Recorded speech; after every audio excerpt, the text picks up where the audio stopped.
We are talking now about the disease syphilis. It likely dates back thousands of years. We've been recording outbreaks for more than 500 years, and I believe an effective test for syphilis first came about in the early 1900s. And yet, no vaccine that we know of has been brought to human clinical trials, but that could be changing. A medical breakthrough could be on the horizon thanks to some pretty impressive research happening right here in our backyard at both Connecticut Children's Medical Center and at UCONN Health. Now, joining me to talk about that, I'm happy to have Dr. Juan Salazar from Connecticut Children's and Dr. Justin Radolf from UCONN Health. Thank you both for being here. I know there's so much to get to, so I just want to get right to it. Dr. Salazar, syphilis, my understanding is we have fairly effective treatments for it, but why then there is such a need for a vaccine? Yeah, thank you, Tim. Indeed, penicillin is a very effective treatment for syphilis. It's been available since the 1940s.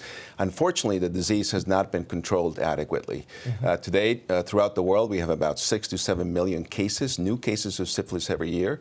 In the United States, about 40,000 cases, which is remarkable for a disease that should have been eradicated many years ago. Yes. And for us as a pediatrician from Connecticut Children's, my main worry is that this disease affects pregnant women. As a result, also it affects their offspring. And worldwide, about 750,000 babies are infected with syphilis, and about a quarter of those die during pregnancy. So we need to develop a vaccine. We need something that will effectively prevent the disease, and that's the work that we're currently doing. That would be the big step towards eradicating it, correct. but that's tricky. Dr. Radolf, you were telling me more about why. This is just a bacterium that causes it. Why can't we just figure out a way to kill it or stop it from taking hold? Well, first of all, as I mentioned, Treponema pallidum, the bacterium that causes syphilis, until very, very recently, could not be grown in artificial medium the way most bacteria can. Yeah. And that has been a tremendous impediment to studying it.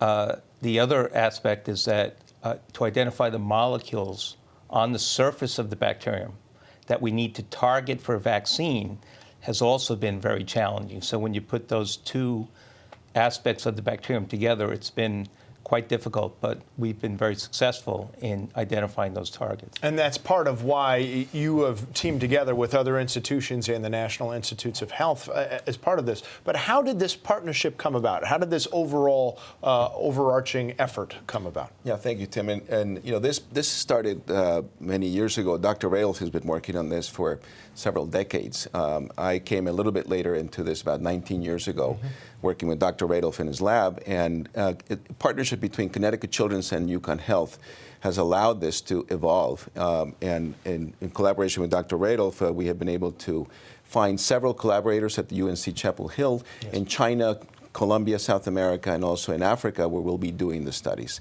So it's the result of probably 40 years of work and more recently about 20 years of work. Dr. Radolf, I know we're almost out of time, but just talk to me personally how gratifying it is not just to have two institutions working together, but that they're both putting Connecticut up at the forefront. Well, that, of course, is always great because UCONN is such a good institution, and now it's really getting the attention in this area that it deserves.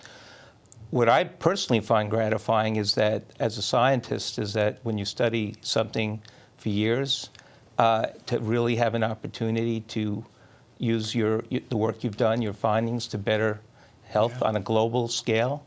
Right. I've never had that opportunity before, and I'm really excited about that. You've got it now. Dr. Salazar, Dr. Radolf, thank you both for being here today. I'd love to follow the research as it goes on. Thank you so much for taking the time to come on today and tell us about it. Thank you very much.